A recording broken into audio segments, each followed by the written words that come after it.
Welcome to Real Common Treatable with me, Clint Malley, where we talk about how you, the behavioral health professional, can stay at the forefront of adolescent mental health and substance use treatment. Today, I am joined by Ken Duckworth. He is the Chief Medical Officer of NAMI, which is the National Alliance of Mental Illness, and is double board certified in adult and child psychiatry.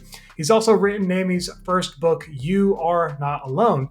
And we are also joined by Margaret Curley. She is an educator in the drug story theater, and she's also one of the folks who's mentioned in this book. So, first off, thank you so much for joining us on the podcast today. Thank you, Clint. Thanks for your leadership in this entire endeavor. So, Ken, let's talk about the origin stories of this book because it has a really cool story. So what made you want to come out and to talk about? Well, first, I'm getting too excited. Let's back up. What made you want to write this book? Yeah, so, why would a kid who's not very good at science, like I always flunked the science fair and I sucked at calculus, why would that kid become a psychiatrist? I was more interested in, college football and American history. But the answer is my dad had very bad bipolar disorder. And when he was ill, was quite a co-occurring individual. And so alcohol would be a big feature of his life from time to time. And when he was well, he didn't drink. And this was back in the 70s and 80s when no one could talk about this. The existence of this podcast wouldn't even be imaginable.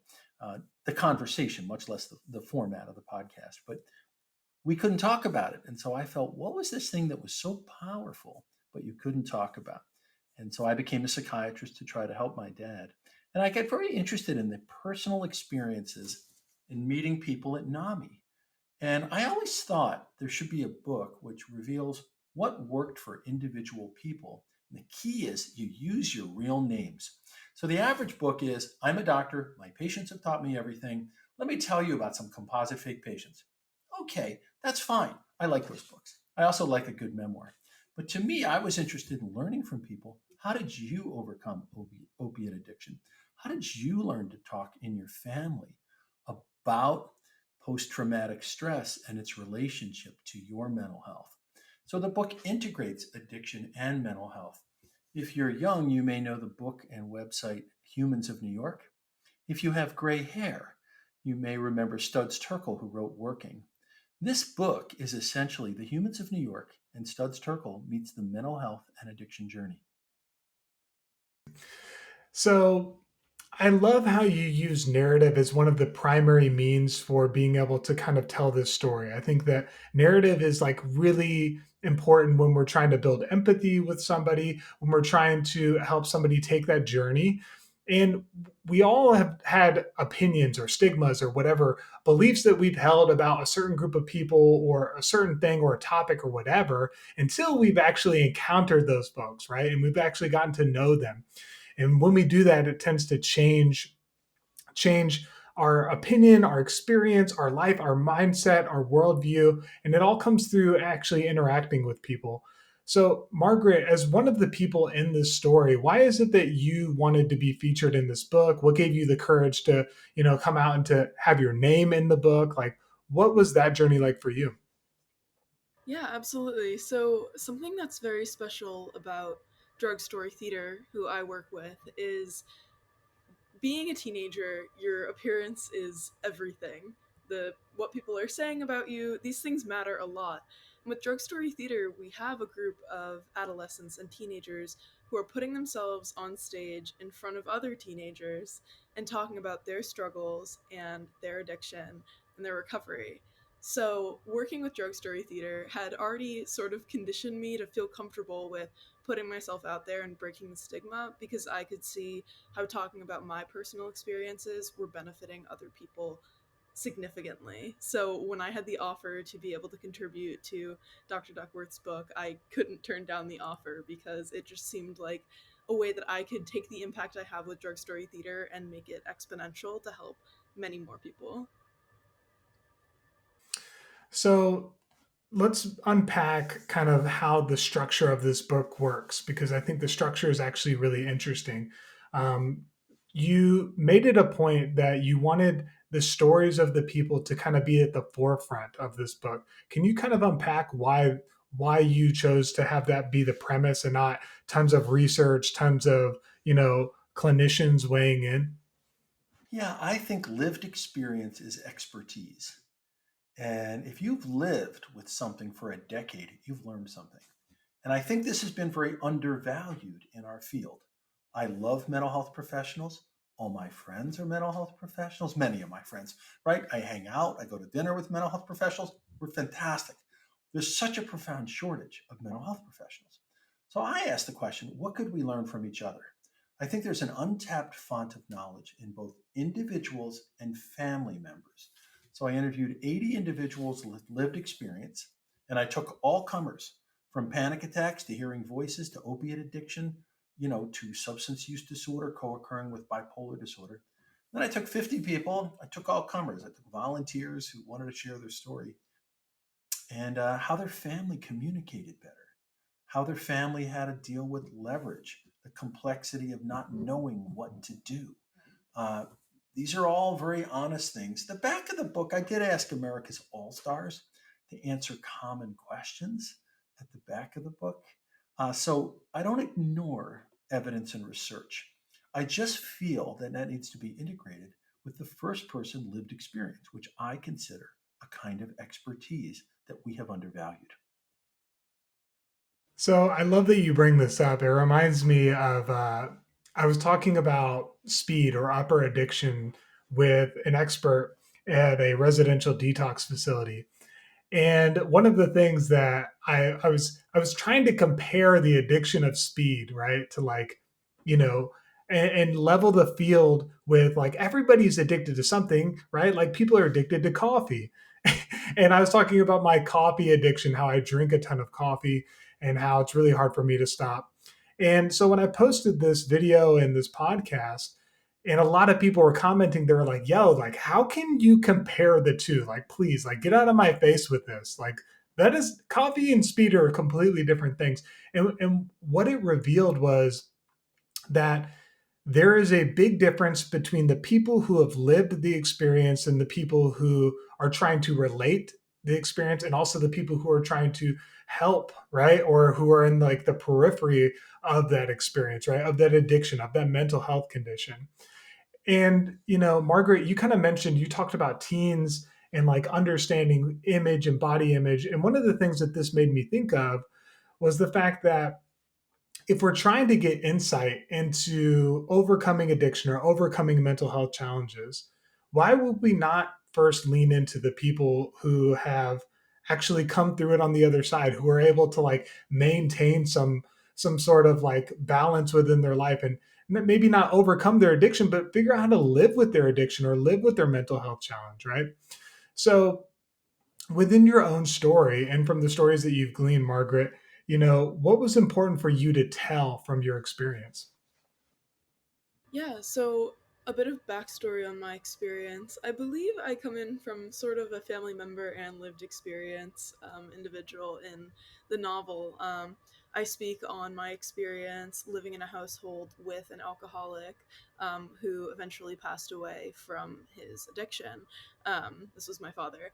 And I talk about my experiences with mental illness and also potentially some of his.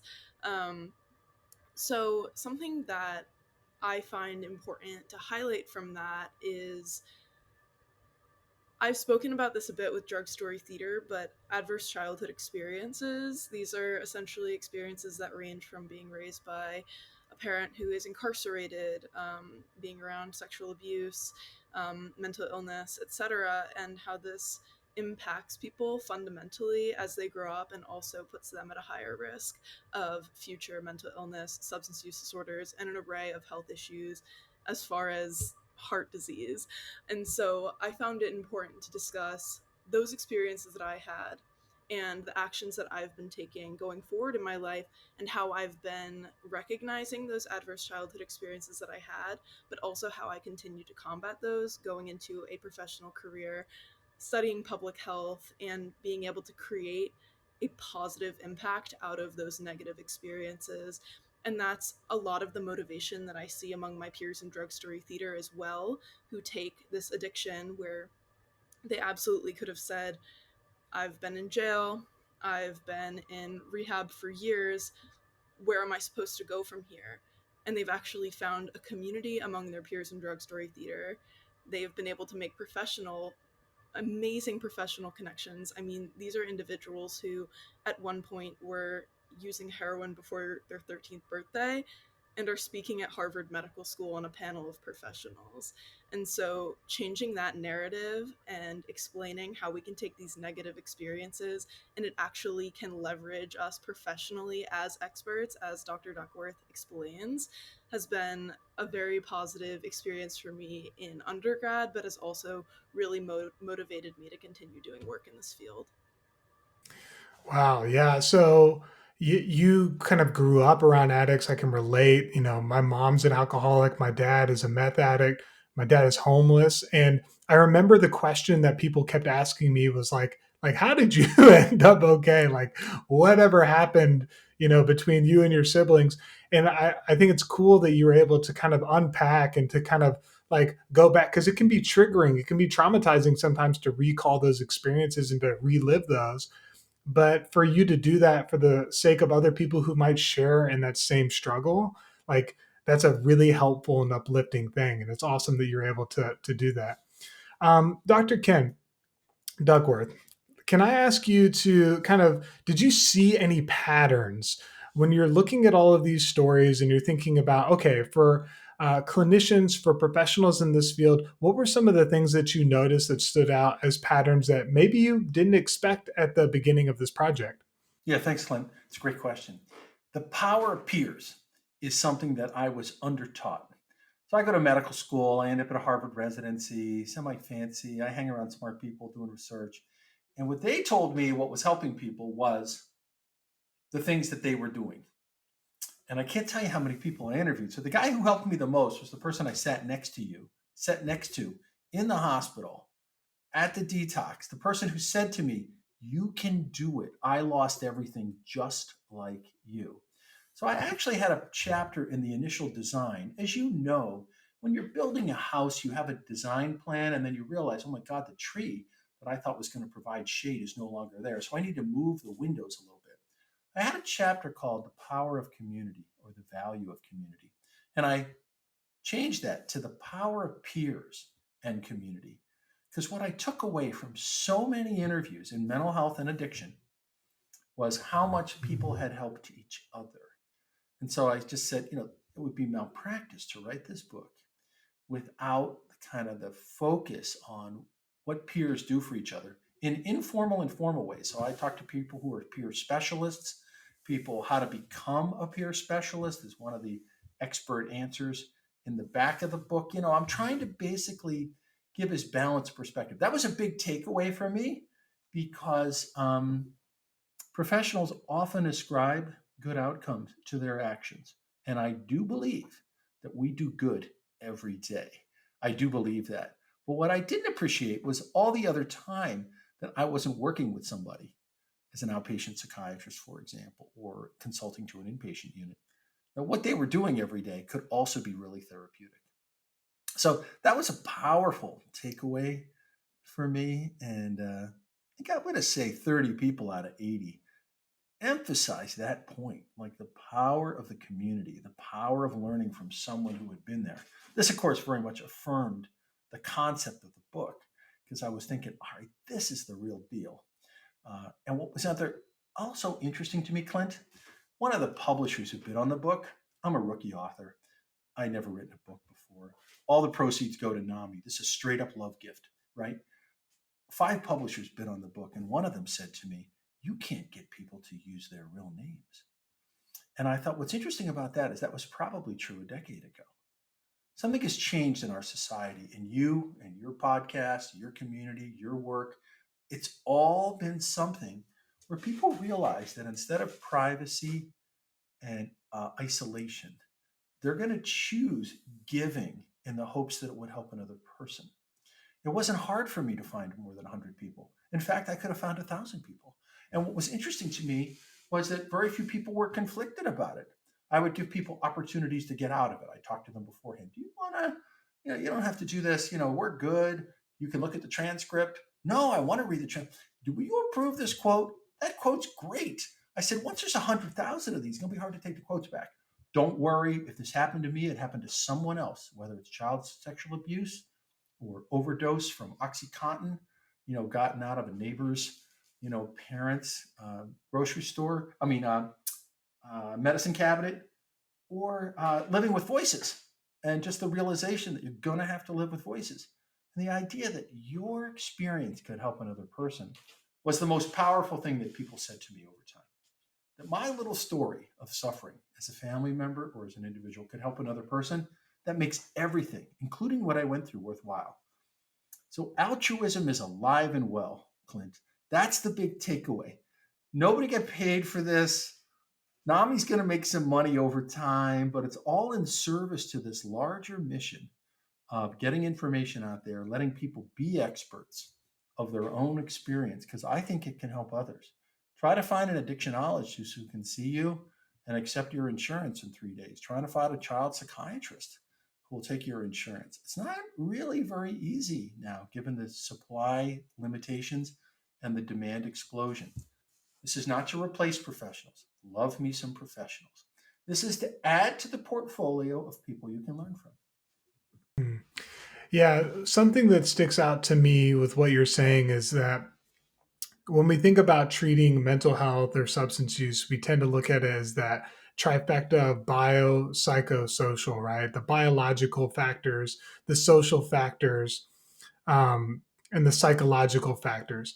And when it comes to that social aspect, right, it means everything from the people who we spend our time with when we're not like doing work, to the people that we're working with, to our home environment, and to the relationships that kind of make us who we are. That is a huge, huge thing that I think can't be understated, right? And when I think about group therapy and like the benefits of group therapy, I feel like that's a huge part of it is I'm able to meet people who are in a similar life journey. I'm able to hear their stories. I'm able to experience what they've gone through, and I'm able to kind of go through this thing with them. And it sounds like one of the cool things about what your book is doing is it's allowing people without, there's all kinds of things of like going to like an AA meeting, like just go to listen. Well, now you don't even need to go. You can just read. You can just read some stories of real people who are brave enough to be able to put their story out there and to share what they went through. Um, Margaret, have you had a chance to read the whole book yet? No, you haven't. Okay, so Ken, maybe it'd be better for you to answer this. It's at a printer in North Carolina. It's coming in about 2 weeks. Okay. Okay, we're all waiting on it, right? So what's one story, that kind of stuck with you that you feel like would kind of give somebody a good indication of the type of stories that they can anticipate throughout this book? There's a man who's NAMI's superhero. He comes to events in a cape, and he calls himself NAMI Man. And he goes to hospitals and meets with kids on young adult units, teen units, and really young kids. And he says to them, I'm your superhero. We don't talk about mental health and addiction. And they say, do you kill bad guys? He says, no, I crush stigma. And the idea of this man's story, he gets turned on to NAMI, which has traditionally been a mental illness group, through living in a recovery program for addiction. People don't read the textbook, and this artificial divide between mental health and addiction, I think, has been problematic for people. He gave a beautiful example that it was in an addiction program that somebody said to him, dude, you should go to a NAMI group because, you've had some self-harm attempts, you're addicted. And then he said, I just need to go. So it was within an addiction program that he learned about the mental health side of the equation. That's super hopeful because at the beginning of the chapter, I have a couple people who say, as soon as they learned I had mental health, they said, don't come here and work on your addiction. And then the converse was true. Oh, you have addiction? You got to get sober, then come back and we can help you. And of course, Clint, what we know now is you've got to treat both at the same time. And we know it's not easy. We know the systems aren't necessarily set up for that, and the culture's not set up for that. But this one guy, NAMI Man, he became a superhero to help other people. And it was finding NAMI through an addiction program that got him there. And he's a fantastic person. And, one of the many people I met in the book who, like Margaret, just want to be in service to helping other people.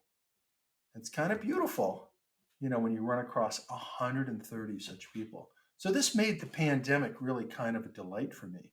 So these were all Zoom interviews. People could read their transcripts. I invited them to look at the quotes I was going to put into the book. Most people said yes. A few people said, nah, I'm good, surprise me. But, so I tried to pick quotes that I thought would represent what they were going after. But I was just so impressed that people wanted to give to others. And this is the thing that I think professionals have been a little light on. These aren't my patients. So any of you want to go lament HIPAA, they aren't my patients. I'm not writing about my patients.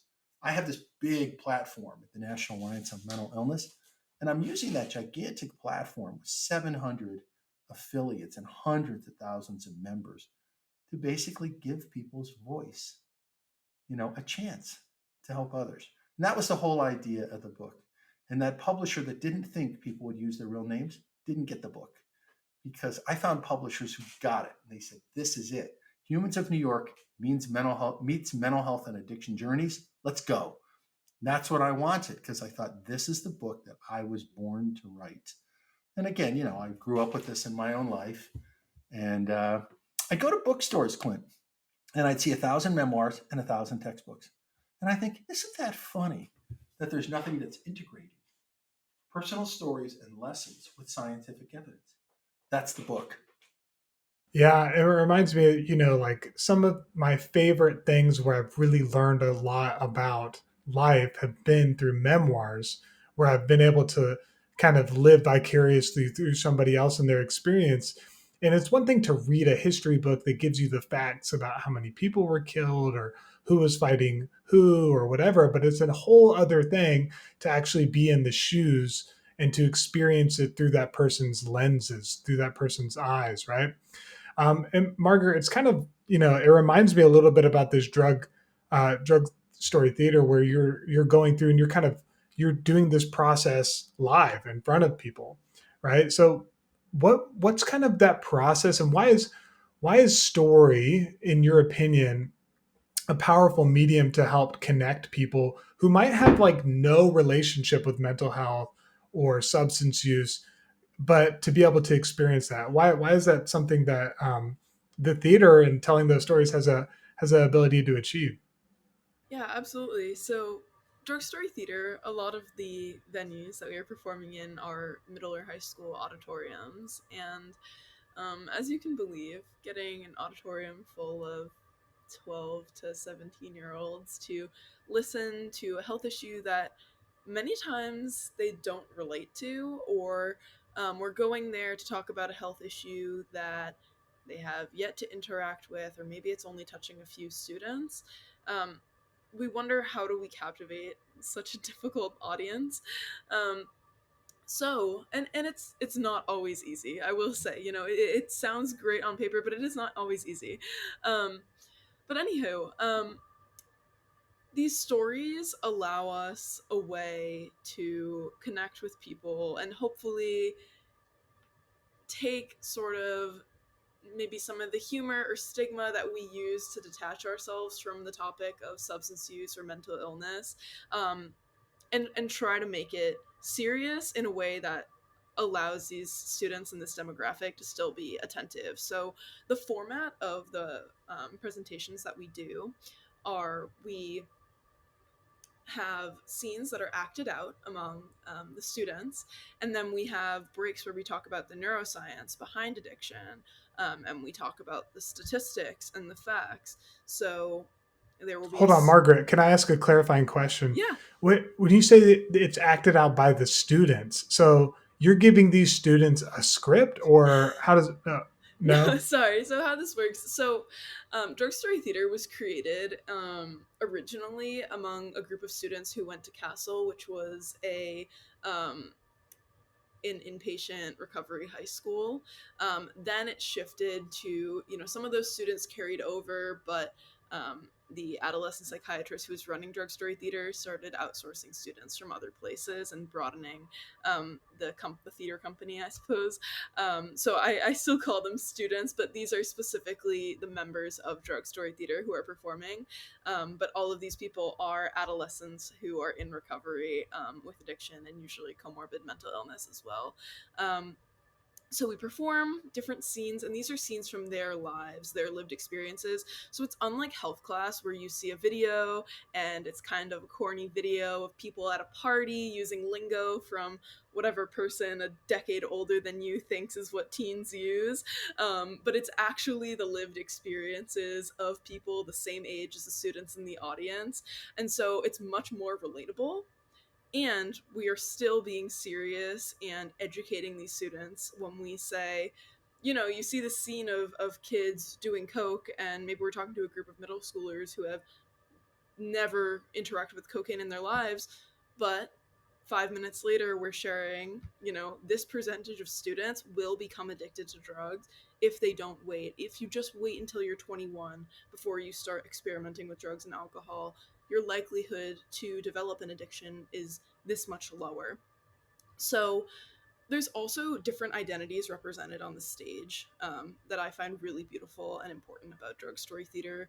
We have one member of Drug Story Theater who identifies as Hispanic and does a rap, and he will actually do it in Spanish depending on which school district we're presenting in. So it's a way that these students can see someone maybe 5-10 years older than them on stage and actually see themselves in those people performing. And I also find that to be a very valuable and important part of Drug Story Theater. We have members of the LGBTQ community represented, people of all different ethnic and socioeconomic backgrounds represented, so students are actually able to see themselves up there on stage talking about these things. And again, it falls in that theme of breaking the stigma, because all people from all different walks of lives are experiencing substance use. Substance use disorders and mental illness don't discriminate based on any of these identities. So having all of them represented and shared with students is extremely valuable and important. And Clint, this is a variation on the book. People from 38 states, 11 self identified race and ethnicities, 25 self identified religious orientations, including atheist and pagan, 50 occupations, ages 16 to 100. One woman said she was old as dirt. And so, that gives you the idea of the demographics of the book. So when Joe Schrand, who created Drug Story Theater, he has a real interest in theater. And the average child psychiatrist doesn't know anything about theater. When I was a boy, there was a show on television called Zoom. The first person who spoke on Zoom was this child psychiatrist, Joe Schrand. And he grows up to become a child psychiatrist with a passion for theater. And so it's no surprise that Joe created this integration of clinical service and theater. So it sounds like, between the book and between Drug Story Theater, a big theme is the realness. And when the realness comes across, when you're unafraid to come out and to be brave, to tell your story, to tell your experiences, to be your real self, in front of people, to people, writing it down, having it seen by others, that actually amazing, magical things can happen. Um, and I think a lot of people are going to be helped by this. Final question. Dr. Ken, where can people go to find more about you, the book, and NAMI? So NAMI is NAMI.org, NAMI.org. The publisher is Zando, Zando. And book's going to be everywhere. So it's on Amazon. It's at your independent bookstore. We're going to sell books by land, sea, and air because people are interested in mental health and addiction in a way that they weren't before. I think if I tried to write this book a decade ago, I would have struggled to find 100 people, and I really would have struggled to find a publisher. Now, it's a different moment. People have experienced a lot of mental health and addiction problems throughout the pandemic. And I think the pandemic turned this equation from a they problem to a we problem. I think it became more intimate for so many more people, which is why we're doing really well in pre-sales. And again, NAMI gets all the proceeds, all the royalties down the road, but we're doing really well. People are buying this book. And That's kind of cool to see a dream come true. This has been a dream of mine for a very long time. People like Margaret are the stars of the book. It's people like you from Texas, from Maryland, from Hawaii, different race and ethnicities, how culture impacts help seeking, how being a male impacts help seeking, how families do and do not figure out how to communicate. These are all things that you can learn from. Hmm. And Dr. Duckworth, what's the name of the book one more time? You are not alone. You are not alone. That's so funny because it's one of the things that we say with this podcast, that you're not alone in this. That there's other people who are going through this stuff too. I have a subtitle for you, Clint, if you want: The NAMI Guide to Navigating Mental Health, with advice from experts and wisdom from real people and families. Love it. And Margaret, where can people go to learn more about you and Drug Story Theater and all the awesome work you're doing? Yeah, absolutely. So Drug Story Theater you can just find at drugstorytheater.org. My name's on here if anyone would like to look me up on LinkedIn. I'm applying to medical school next year, so hopefully lots of big things coming up for me in the future. And I can't thank Dr. Duckworth enough for including me in this project. Awesome. Well, listeners, watchers, you'll find the links for all of those things in the show notes. Dr. Ken, Margaret, thank you so much for joining us on the podcast. Clint, thank you for your leadership and for inviting us. All the best. Thank you. Listeners, watchers, this whole mental health, substance use thing, it is real, but with the help of professionals like you, it's also more common and treatable than you think. We'll see you on the next episode.